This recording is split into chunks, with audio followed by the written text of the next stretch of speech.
बिस्मिल्लाहिर्रहमानिर्रहीम। अस्सलाम वालेकुम नाज़रीन, आप यूट्यूब चैनल देख रहे हैं। मैं इमरान खान हूँ। पाकिस्तान ने फ़ाइनल में अच्छा खेला लेकिन पाकिस्तान हार गया।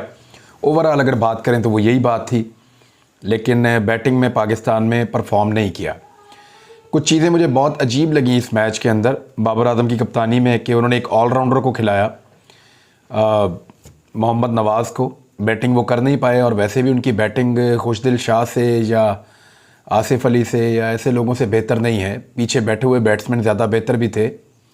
उन्हें खिलाया, अगर को खिलाना था तो फिर उनको बॉलिंग भी करवानी चाहिए थी कि वो बॉलिंग भी करते और बैटिंग भी करते। जब इंग्लैंड की टीम बॉलिंग कर रही थी तो उन्होंने अपने स्पिनर को बहुत अच्छे तरीके से इस्तेमाल किया और स्पिनर ने मुसीबत डाली हुई थी, रन भी नहीं दे रहे थे। तो इस तरह पाकिस्तान भी कर सकता था, लेकिन पाकिस्तान ने सिर्फ एक स्पिनर से बॉलिंग करवाई और बाद में सिर्फ जब शाहीन शाह अफरीदी, एक अनफॉर्चुनेट इंसिडेंट तो ये हुआ कि शाहीन शाह अफरीदी एक कैच पकड़ते हुए दोबारा से उनकी टांग के ऊपर जो है वो ज़्यादा लगता है कि वज़न पड़ा है या मसल उनका मुड़ा, उसके बाद वो दोबारा से इंजर्ड हो गए और वो बॉलिंग नहीं करवा पाए। एक बॉल करवाने के बाद वो वापस चले गए और उसके बाद, और वो भी रिदम ठीक नहीं था बॉल का, बड़ी मुश्किल से वो उन्होंने बॉल किया। फिर बाकी ओवर जो है वो इफ्तिखार ने किया। अब इफ्तिखार को भी बॉलिंग नहीं करवाई गई और नवाज़ को भी बॉलिंग नहीं करवाई गई, तो दो ऑलराउंडर्स खिलाने का क्या फ़ायदा था। इनकी जगह पे एक पूरा बैट्समैन डाला जा सकता था जो फुल टाइम बैट्समैन होता। 4 फास्ट बॉलर खिलाए गए हैं, 2 स्पिनर खिलाए गए हैं, एक पार्ट टाइम स्पिनर भी मौजूद था। तो 7 बॉलर्स के साथ पाकिस्तान गया इंग्लैंड के ख़िलाफ़। मेरे ख्याल में T20 में इतने ज़्यादा बॉलर्स की ज़रूरत नहीं होती, एक बॉलर कम किया जा सकता था, लेकिन 4 फास्ट बॉलर वाला फ़ैसला मुझे ठीक लग रहा था। नवाज़ की जगह के ऊपर एक और बैट्समैन खिलाया जा सकता था जो बैटिंग करता पूरे तरीके से और पाकिस्तान टीम के लिए गुंजाइश पैदा करता कि वो स्कोर अच्छा कर लेते। अगेन जी, जो पाकिस्तान टीम का आगाज़ था वो उतना अच्छा नहीं था। दोबारा शुरू में मोहम्मद रिजवान आउट हो गए, बाबर ने बहुत स्लो क्रिकेट खेली, तेज़ नहीं खेल पाए। सवाए एक प्लेयर के कोई भी इतना अच्छा नहीं खेल पाया। तो शान मसूद जो है वो कुछ अच्छी बैटिंग करके गए हैं, लेकिन उनके अलावा कोई और बैट्समैन तवक्कुआत पे पूरा नहीं उतर सका। टेल एंडर्स जो हैं या जो मिडिल क्लास के बैट्समैन हैं जो छक्के छक्के मारते हैं वो भी हमें नज़र नहीं आए इस मैच के अंदर। और क्योंकि बाउंड्री लंबी थी तो 70 मीटर तक शॉट मारते हैं पाकिस्तानी बैट्समैन और वहाँ पे उनका कैच हो जाता है। 2 कैच एक ही जगह पे 2 प्लेयर्स ने, दोनों लेफ्टीज़ ने पकड़ाए। ये बड़ा अनफॉर्चुनेट था। शान मसूद के साथ भी वही हुआ और उसके बाद मोहम्मद नवाज़ के साथ भी वही हुआ। तो ये बड़ी अजीबोगरीब क्रिकेट है और समझ नहीं आई कि बैटिंग पाकिस्तान ने इतनी कंफ्यूज बैटिंग क्यों की। एक तो स्लो खेले, और अगर आप स्लो खेल रहे हैं तो फिर भी आपको 150 तो करना चाहिए। और इस विकेट के ऊपर विकेट भी ऐसी थी, शुरू में बहुत ज़्यादा स्विंग हो रहा था बॉल, फिर विकेट में बाउंस बहुत अजीब किस्म का था, यानी विकेट अचानक बाउंस कर जाती थी। हारिस चल नहीं पाए, बाबर आजम भी वो नहीं कर पाए जो वो करना चाह रहे थे। तो कोई प्लेयर आपका पूरी तरह से क्लिक नहीं हुआ और पूरी तरह से कोई भी बैट्समैन सेट होकर हिट्स नहीं मार रहा था। जो कुछ सेट होता हुआ दिखाई दे रहा था फिर वो उसके बाद आउट हो जाता था। तो पाकिस्तान ने अपनी ज़्यादा विकेटें गंवा दी और स्कोर सिर्फ 137 पाकिस्तान से हुआ। अब आ जाए बॉलर की तरफ, तो बॉलर्स ने कमाल कर दिया पाकिस्तान के। यानी एक तो थोड़ा सा आउटफील्ड गीला था, फास्ट बॉलर वो उस रिदम से नहीं आ पा रहे थे। फिर हमारे फास्ट बॉलर जो हैं उनके रनअप भी लंबे होते हैं। सिर्फ इसमें एक बेनिफिट है हारिस को कि हारिस एक मुख्तसर रनअप के साथ, और उनके रनअप के अंदर वो उस तरह का नहीं है प्रेशर जिस तरह बाकी रेगुलर बॉलर भागने वाले होते हैं। लेकिन हारिस ने बहुत तेज़ बॉल किए हैं, बहुत अच्छे बॉल किए हैं, उनका बॉल स्विंग भी हो रहा था। उन्होंने 2 खिलाड़ियों को आउट भी किया और 2 बड़े अच्छे खिलाड़ियों को उन्होंने आउट किया, जिसमें बटलर भी शामिल है। उसके बाद नसीम शाह की बॉलिंग में एक्स्ट्रा बहुत ज़्यादा थे और वो शॉट्स खा रहे थे, उनसे लाइनो लेंथ कंट्रोल नहीं हो रही थी, लेकिन इसके बावजूद जो बॉल उन्होंने अच्छे किए वो बहुत अच्छे किए। शाहीन शाह अफरीदी के दोनों पहले ओवर बड़े एक्सीलेंट थे, शादाब ने भी अच्छी बॉलिंग की है, लेकिन इसके बावजूद बॉलर्स की बहुत अच्छी परफॉर्मेंस को आप एक तरफ रखें तो फील्डिंग ने पाकिस्तान को मायूस किया। 2 मरतबा रनआउट का चांस मिस किया और फील्डिंग इस तरह की थी, हमें जारहानापन नज़र नहीं आया। रेगुलर क्रिकेट मैंने कल आपको अर्ज़ किया था अपने आखिरी व्लॉग में, अगर आप रेगुलर क्रिकेट खेलेंगे तो आप मुकाबला नहीं कर पाएंगे। फिर मुझे हैरत हुई जिस वक्त मोहम्मद वसीम को लाए बॉलिंग के लिए, मुझे ऐसा लग रहा था कि हारिस रऊफ़ बहुत अच्छी बॉलिंग कर रहे हैं और बहुत ज़्यादा चढ़े हुए हैं इंग्लैंड के ऊपर और 2 विकेटें ले चुके हैं। तो मुझे ऐसा लगा कि यहाँ पे बाबर को चाहिए कि चांस लें और मजीद बॉलिंग इनसे करवाएं और शाहीन को भी वापस लाएं, क्योंकि हमने ये मैच स्कोर रोक कर नहीं जीतना था, ओवर्स को बचा कर नहीं जीतना था, हमने ये मैच जीतना था खिलाड़ियों को आउट करके, क्योंकि 137 स्कोर था ही कुछ नहीं। तो पाकिस्तान मैच हार गया, लेकिन पाकिस्तान के बॉलर्स ने बहुत अच्छा खेला, पाकिस्तान की टीम ने जान मारी। पाकिस्तान दूसरे नंबर की टीम है इस टूर्नामेंट में, तो इतनी बुरी बात नहीं है। इंडिया की तरह हम नहीं हारे। इंडिया 170 पे एक खिलाड़ी भी आउट नहीं कर पाया था इंग्लैंड का। हमने उनके 5 खिलाड़ियों को घर भेजा है, आउट किया है पवेलियन, और आधी टीम हमने आउट की है, और वो भी 137-38 स्कोर के अंदर आउट कर दिए है। तो ये पाकिस्तान की एक अच्छी परफॉर्मेंस थी। अगर पाकिस्तान बैटिंग में कहीं 20-25 स्कोर और बना लेता, जो पाकिस्तान बना सकता था, प्लानिंग के साथ खेलता, एक मोमेंटम के साथ जाता, ज़्यादा बेहतर क्रिकेट खेलते, ज़्यादा इन्हिसार लंबे शॉट्स के बजाय डबल्स पे करते, तो पाकिस्तान बड़े आराम से 150 से 160 स्कोर बना सकता था।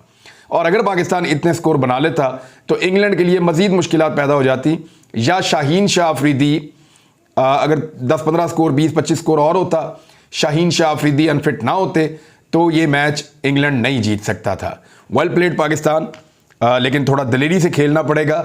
T20 क्रिकेट है, इसके अंदर ज़्यादा आपको दलेरी के साथ क्रिकेट खेलनी पड़ती है, दलेरी के साथ फैसले करने पड़ते हैं।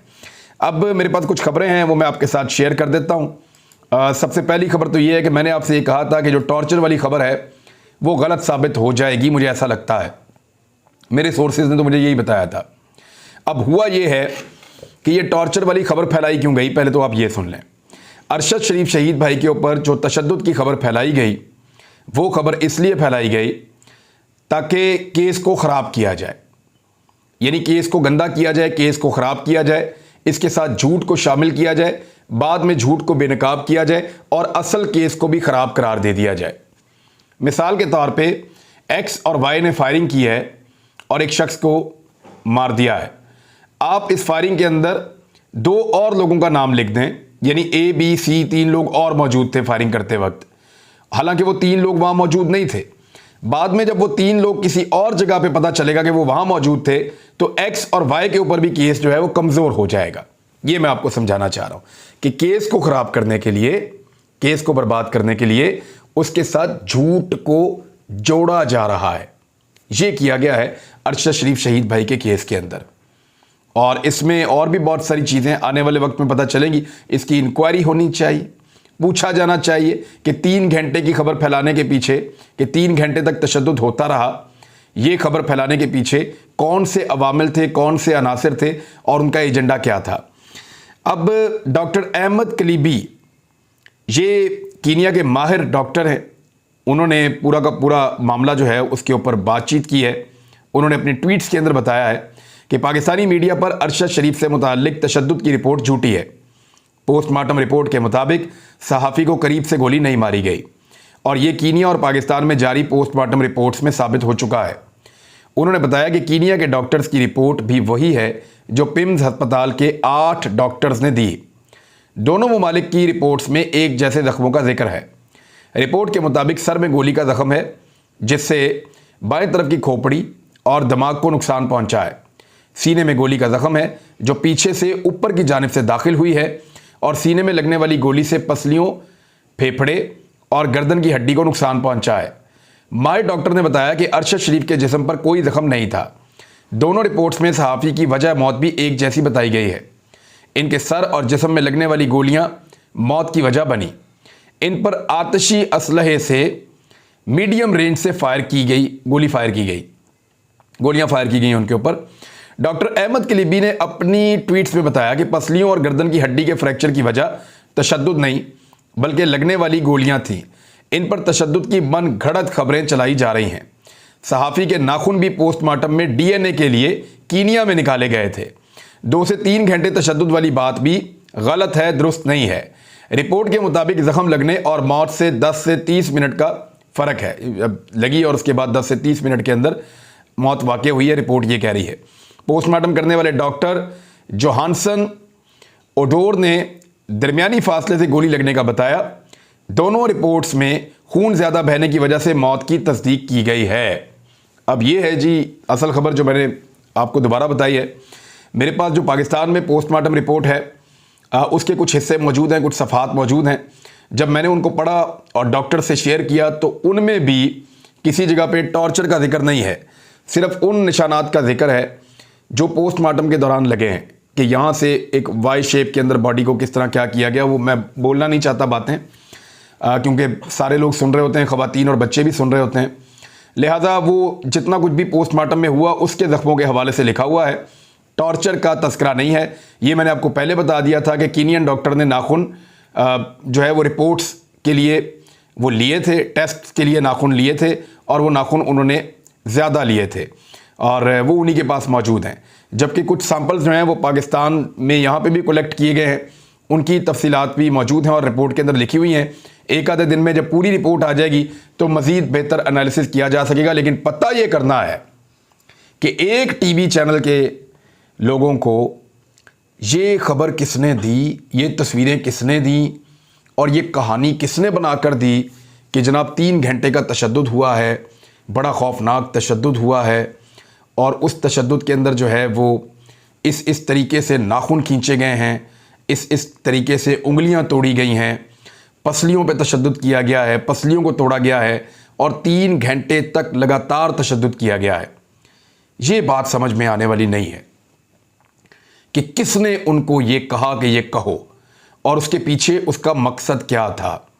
ये मकसद मैं जानता हूं कि क्या मकसद था, मुझे पता है, लेकिन तब तक नहीं बताऊंगा जब तक सारे हकायक सामने नहीं आ जाएंगे। मकसद हमें पहले दिन से पता था कि एक्चुअली ये क्या हुआ है, लेकिन ज़रा हकायक मज़ीद मंजर आम पर आने दें, फिर बाकी तफसीलात आपके साथ शेयर करते हैं। इसके बाद इसहाक डार साहब का एक स्टेटमेंट है जी, ज़रा स्टेटमेंट चेक करें और फिर देखें कि इन्होंने स्टेटमेंट दे कौन रहा है। अमेरिका को बता दिया वो हमें रूस से तेल खरीदने से नहीं रोक सकता, चे कबीरा बनने जा रहे हैं इसहाक डार। यही काम तो इमरान खान कर रहा था। इमरान खान ने क्या कहा था कि भाई रशिया से हम तेल खरीदेंगे, इंडिया भी ले रहा है, श्रीलंका भी ले रहा है, नेपाल भी ले रहा है, भाई सारे मुल्क और यूरोप भी ले रहा है रशिया से तेल और गैस, हम क्यों ना लें। हमने अपने मुल्क के मफाद में फ़ैसला करना है। जब इंडिया ले रहा है तो फिर हम भी लेंगे। अब डार साहब की जो उस वक्त की अपोजिशन थी वो कहते थे जी अमेरिका से पंगे ना लो, ये ना करो, वो ना करो। अब इमरान खान वाले फार्मूले पे वापस आना चाह रहे हैं। उसकी 2 वजूहत हैं। नंबर 1, पाकिस्तान का गुजारा ही नहीं होता पाकिस्तान अगर रशिया के साथ तजारत नहीं करता तो।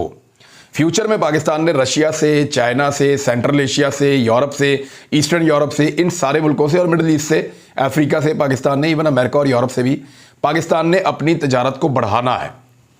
पाकिस्तान ने अपनी तजारत करते रहनी है और यहाँ पे इस मार्केट के अंदर ज़्यादा पाकिस्तान को अंदर जाना पड़ेगा ताकि पाकिस्तान यहाँ पे एक बड़े प्लेयर के तौर पे सामने आए।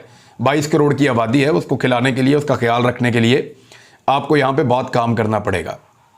ये तो पाकिस्तान को करना होगा।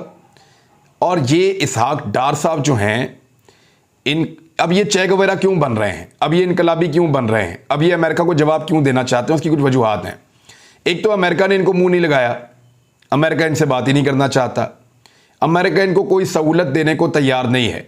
अमेरिका इस हुकूमत को ये समझता है कि लोगों ने इस हुकूमत को नाकाबिले कबूल करार दिया है और पाकिस्तान के लोग दूसरी हुकूमत बना देंगे तो फिर हम उसके साथ ही बात करेंगे। ये हुकूमत तो आज गई या कल गई। अब डार साहब अमेरिका को जो है वो तड़ियाँ लगाने की कोशिश कर रहे हैं और अगर इस दौरान डार साहब की हुकूमत चली जाती है तो शायद वो भी ये बयानियाँ बनाने की कोशिश करेंगे कि देखा ना, हम रशिया से तेल लेना चाहते थे, इमरान खान ने अमेरिका के साथ मिलकर हमारी हुकूमत गिरा दी। ये बयानियाँ बिक चुका है, ये पहले ही हो चुका है कि आप सब ने मिलकर रजीम चेंज ऑपरेशन के नतीजे में इमरान खान की हुकूमत को गिराया और उस साइफर के अंदर बाकायदा रशिया का तस्करा मौजूद है कि इमरान खान साहब ने रशिया का दौरा किया अपनी मर्जी से, तो सफ़ीर ने बताया नहीं, अपनी मर्जी से नहीं किया, पाकिस्तान का एक कॉन्सेंट था और उसमें इमरान खान साहब रशिया के दौरे पर गए थे। लेकिन अमेरिका के अंदर ये सोच पैदा की गई कि रशिया के साथ ताल्लुकात को इमरान खान बना रहा है, अब आप जितना मर्जी सौदा बेचें डार साहब, आपका सौदा नहीं बिकना। डार साहब कहते क्या है, गुज़िश्ता माह दौरा अमेरिका के दौरान मेरी अमेरिकी स्टेट डिपार्टमेंट के हुकाम से मुलाकात हुई जिसमें रूस से तेल की खरीदारी के मामले पर बातचीत हुई। हमने अमेरिकी हुकाम से कहा कि आप हमें रूस से तेल खरीदने से नहीं रोक सकते क्योंकि हमारा हमसाया मुल्क भारत भी रूस से तेल खरीद रहा है। वाह वाह वाह, इमरान खान से सियासत सीख रहे हैं। जो इमरान खान कहते थे वही अब ये कह रहे हैं। मुलाकात में तय हुआ कि हम रूस से ऑयल ख़रीद सकते हैं। अमरीकी हुकाम ने कहा कि वो G7 का एक प्लेटफॉर्म बनाने लगे हैं। ये प्लेटफॉर्म रूस से तेल खरीदने के नर्ख का तयन करेगा और इससे ऊपर कीमत पर रूस से ऑयल कोई ना खरीदे। अब ज़रा गौर करें, ऊपर ना खरीदे, नीचे का भी तयन करेगा ताकि रशिया ज़्यादा सस्ता तेल बेच के ज़्यादा मुल्कों को तेल ना बेच सके। यानी अगर रशिया से पाकिस्तान तेल खरीदेगा भी तो अमेरिका की मुतय्यन करदा कीमत के ऊपर खरीदेगा। वो मुनाफा पाकिस्तान को नहीं मिलना जो रशिया इमरान खान को दे रहा था, जो रशिया ने पहले भारत को दिया था और इमरान खान को ऑफर किया था। भारत इन्होंने पाकिस्तान का बहुत नुकसान किया है। अब एक और एजेंडा चला रहे हैं कि कहीं सऊदी वलीअहद का जो दौरा पाकिस्तान है वो मुलतवी हुआ इमरान खान के धरने के ऐलान की वजह से। ये ख्वाजा आसिफ ने कहा, वज़ीर दिफा पाकिस्तान का। यानी एशिया का दौरा था मोहम्मद बिन सलमान का, खाली पाकिस्तान का नहीं था। यानी अब आप ये कहेंगे कि इंडियन प्राइम मिनिस्टर ये कहे कि इमरान खान ने धरना देना था इस्लामाबाद में या रावलपिंडी में, इसलिए इंडिया का दौरा भी कैंसिल हो गया, जिन बाकी मुल्कों में जाना था उसका दौरा भी कैंसिल हो गया मोहम्मद बिन सलमान का। यानी इमरान खान इतना ताकतवर आदमी है, आप खुद मान रहे हैं कि वो इंडिया का दौरा भी कैंसिल करवा सकता है अगर चाहे तो। और एक पूरे बरे आज़म के अंदर उसकी इतनी बड़ी ताकत है कि वो मोहम्मद बिन सलमान को बरे आज़म एशिया में घुसने से रोक सकता है इमरान खान। वैसे कहने वाले को समझ आनी चाहिए, और लोग तो बेवकूफ़ ही हैं, आप जो उन्हें कहेंगे वो आपकी बातें आंखें बंद करके मान लेंगे। तो मोहम्मद बिन सलमान का दौरा एशिया के लिए स्केड्यूल था। आपने रिक्वेस्ट की थी कि चंद घंटे पाकिस्तान में गुजारिएगा, उन्होंने कहा जी मैं आया तो मैं आऊँगा, और फिर वो नहीं आए तो वो नहीं आ रहे। इसमें धरने का क्या लेना देना।